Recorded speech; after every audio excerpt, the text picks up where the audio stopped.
please welcome to the great leaders, Jean-Philippe Bahuaud, CEO of The Future is Neutral. Welcome.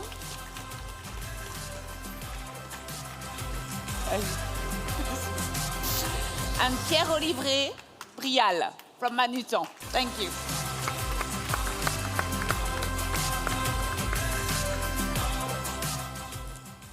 Thank you for being here. And maybe we can start. I don't know if everybody went to your booth. I think it was over here, right? This way, this direction. Quite impressive. I encourage every one of you to go into this direction afterwards because I've learned a lot by joining it. So maybe you can share with us what is exactly your vision and your purpose in The Future is Neutral, because the name of your company is not just, it's so iconic. Oh, thank you.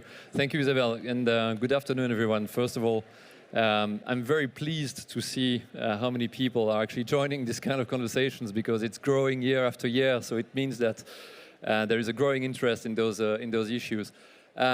Very briefly, you know, The Future is Neutral is it's an enterprise, probably the first enterprise in the automotive space, because we work in the environment of the automotive industry. It's the first enterprise in the automotive space that is able to provide a bit of solutions in the field of circular economy for every step of the life cycle of a vehicle, from the conception of the vehicle to the fabrication, the production of the vehicle, the usage, and the end of life. How do we do that? In short, we partner with different entities. So we have companies operating which are already up and running, which generated roughly 900 million euros worth of turnover last year, just to give you an order of magnitude of the activity. So it's possible. So yes, it's possible, definitely. and through partnerships. We need to combine the world of automotive and waste management to find the solutions that are necessary for the OEMs to meet their regulatory obligations, their competitiveness, and to move forward in the field of environmental concerns. Thank you. Very impressive, by the way. So Pierre-Olivier, please share with us also, because I believe that in Manutan you are moving from a traditional model to a more circular model. So how do you combine both, and how do you make the shift happen? Because it's not so easy to combine both models. Okay, good afternoon, everyone. So yes, in Manutan we are a distributor. So in fact we are a €1 billion company, and we are selling basically everything you see in this room. So we are selling racking for warehouse, we are selling industrial supplies, we are selling chairs, we are selling office furniture. So as a distributor, our impact on the planet is a scope 3. This is basically the product we are selling is much more important than our own electricity. So if we want to make a transformation, we need progressively to sell refurbished product. So I will say stop selling new products. It won't happen overnight, but progressively start selling refurbished products. I come in an industry, and I will tell you something very crazy. Only 4% of the office furniture are put back on the market, refurbished. So 96% either are thrown away or recycled. We think that 60% could be refurbished and put back on the market. And in Manutan, we are selling hundreds of thousands of products, and we believe that around 50 to 60% of what we sell could tomorrow be refurbished, could become second-hand products. So we are really moving toward this circularity model. And what is the size today, just to give us an intention? What is the size of the second-hand products in your activity? Well, it's very new. Basically, it's very new because we have started just a few months ago. Okay. And we have opened a circular hub. So we are the first in the industry to now take the product, buy back the product, put them in the hub, refurbish the product, and sell used product to our customers. And what is your ambition there? Well, the ambition first is to learn, because that's very new. And I think if I take the example of cars, circular economy is like a concept car. Everybody loves it, everybody wants it, but when it comes to actually purchase used furniture, then you encounter a lot of hurdles along the way. And we need to learn, because the concept is very easy, but then you have the question, okay, but I'm buying that, what are the warranty? oh, I like these colors. Can you guarantee this color for 10 years? Well, in fact, no. Okay, I'd like to make a tender on circular products. Can you show me the product? No, because you will sell you what we have. So in fact, you encounter a lot of new questions on the supply chain. And we need to learn step by step. And we have opened this hub right now that is operational to learn with our customers and with our suppliers how we can really reinvent the whole supply chain and then the whole economy of today office furniture, tomorrow warehouse furniture, racking, shelving, and all those very sexy products. It's definitely a learning journey. So please tell us how you said at the beginning in the introduction that it was all about partnership. Who do you partner with and how does it work really? Can you share with us? Yeah, sure. So first of all, I think it's important to remember that those partnerships are actually the result of a few years of experience in the field because the companies that we operate have been actually operating since some of them 10 years, 15 years, some others 70 years. So we didn't start 70 years, absolutely. The reconditioning of parts is something in the activity of the automotive industry which has been running for 70 years. By reconditioning, by the way, what I mean is taking an old engine, an old gearbox, an old turbo booster, and to make it new by reusing roughly 80% of old materials. Okay. So today, actually 3 days ago, we launched an offering in the electric space, being the first to offer reconditioned parts on the batteries. So the electric batteries of the Zoes, for example, the Twingos, and so on. The reconditioning of the engine. And all those reconditioned parts are roughly 30% cheaper than the new one. Okay. But they are as good as the new ones. And all of that is the result of 70 years of experience of reverse logistics and backward engineering and making sure that basically the product is new. How do we partner? Why partnership is important in that journey? It's important because in the field of automotive, the problems to solve are at a significantly large scale. And in order to provide solutions which are competitive, there needs to be a certain level of scale. And how do we achieve scale when the engines, the gearboxes, the turbos are located a bit everywhere, in the country or in Europe? It's by partnering with the companies that are helping us to understand how to create the networks, how to be efficient in the collection, how to be efficient in the distribution. And unless we have the right partners, and we work extensively, for example, with Suez, cooperating some of the companies that we own, unless we have that, we're not able to provide, competitive products. So to move the needle, you really partner on the field with the people that are recycling, reusing, etc. What about the partner with the automotive industry? Is it about what brings you scale? Is it about partnering with a key automotive brand, or is it about moving into markets, geographical markets that are more front runners than others? Can you tell us more about it? Sure. I think it's a bit of both, but really we are targeting any type of problems that the automotive industry in Europe may have, whether they are coming from suppliers, from car makers, or individuals.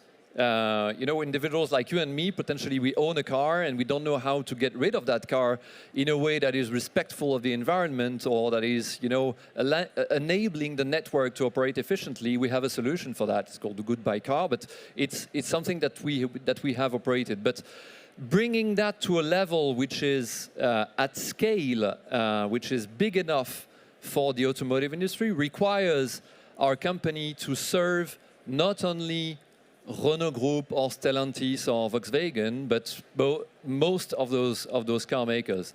I'll give you a very quick number, an example. We run a company together with Suez called Buncomenor, which is a company that basically collects the scraps from steel when they are under the production lines of car makers. So whenever you do, a door in a car, there is the space for the window.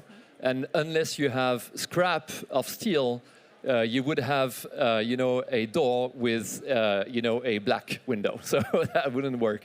So there are companies like Bunkommer that are able to recollect all that scrap and to put it back on the market so that it comes back in the form of recycled steel in the cars. And today, 85% of a car is recyclable. Up to 30% of recycled materials can be introduced in a car.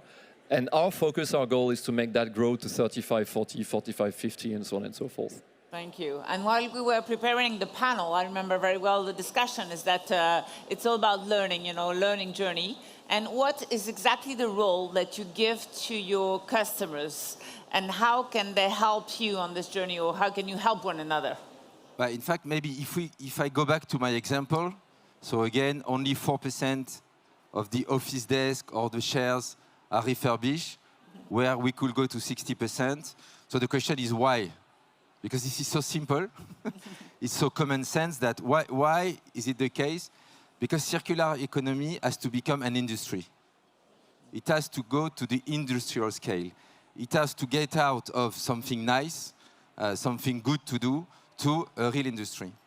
So first, we believe that it is our mission in Manutan, as a distributor, not to wait for things to change, but to say, let's be the change.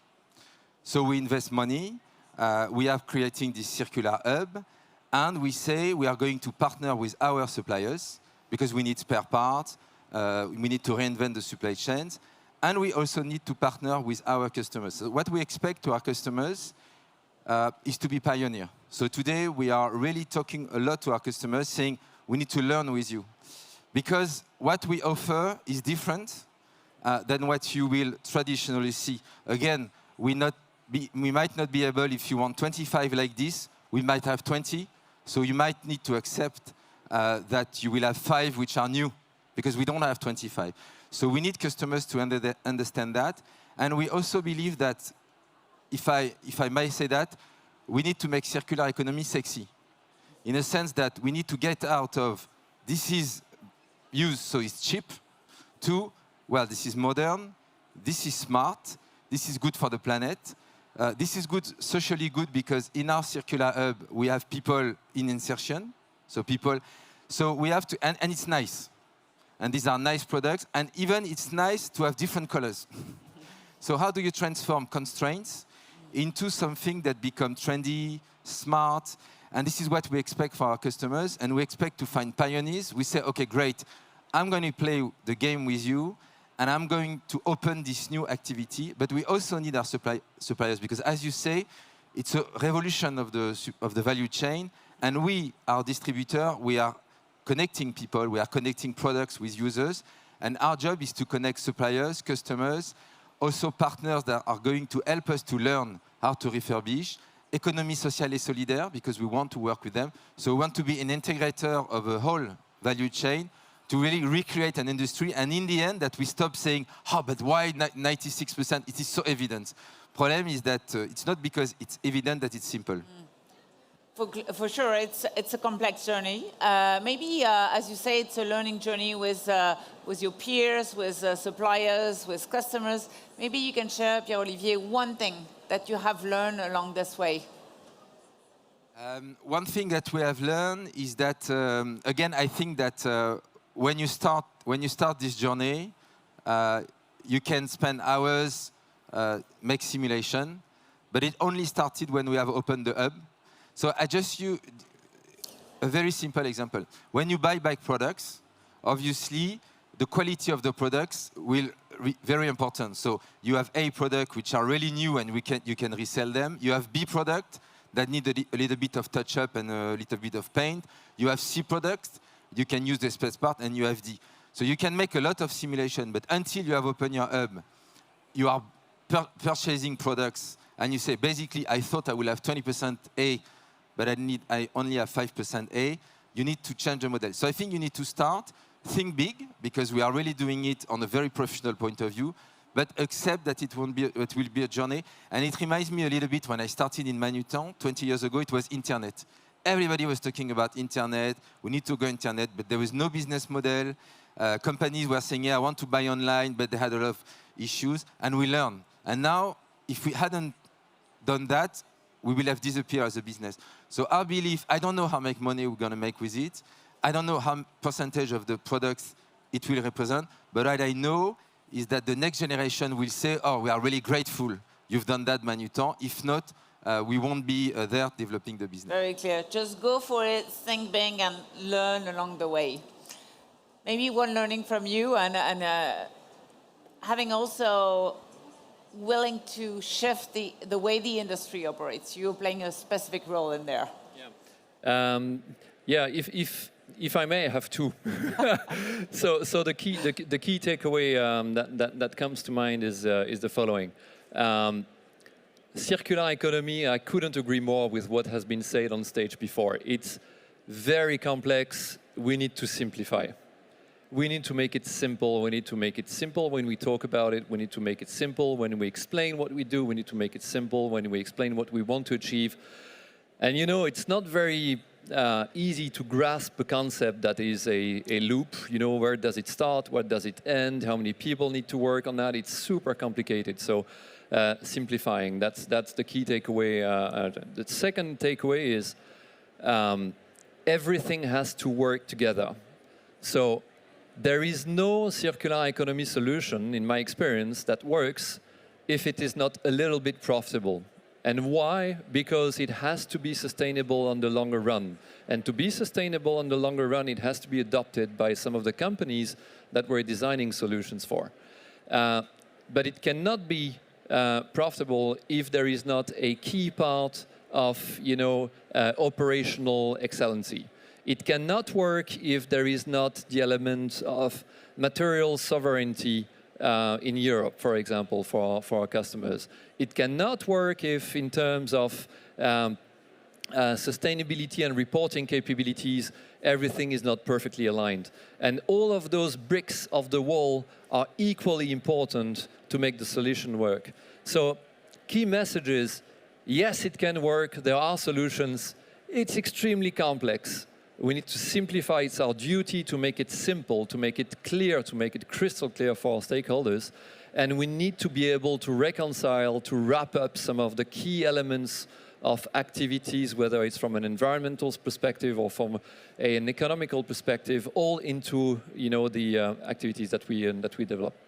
And beyond your own business, but it's also true for this interaction. If you had the chance to move around in your booth, with your people coming to your booth or others, what gives you hope in our collective ability to move towards a circular economy?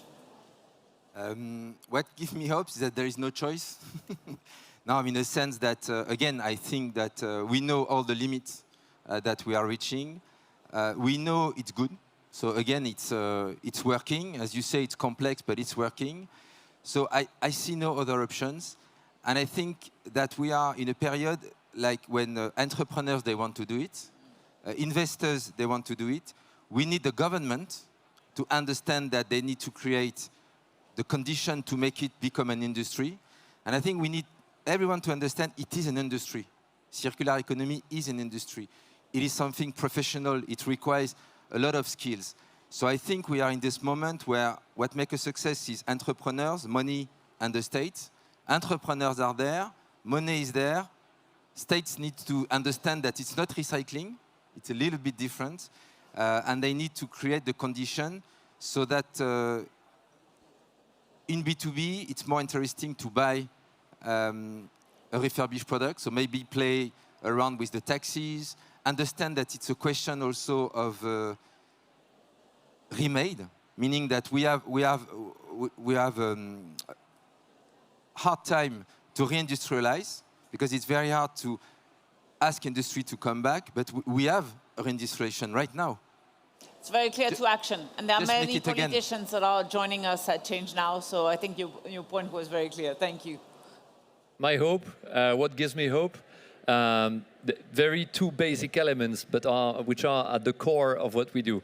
First is to see how motivated the teams of a company is. That's insane. I mean, you know, the motivation to come to work and to solve some of the biggest problems by putting everything into action and seeing the fire in the eyes, trying to resolve those issues in the eyes of my employees and co-workers is absolutely fascinating. So that, I think, is one definitely a main source of hope. Second, it's the innovation. I don't know how many innovators we may have today in the room, probably hundreds, in ChangeNOW, it's innovation at the door, at the corner, everywhere. We see people working and finding solutions which are absolutely necessary, and the innovation fields are tremendous.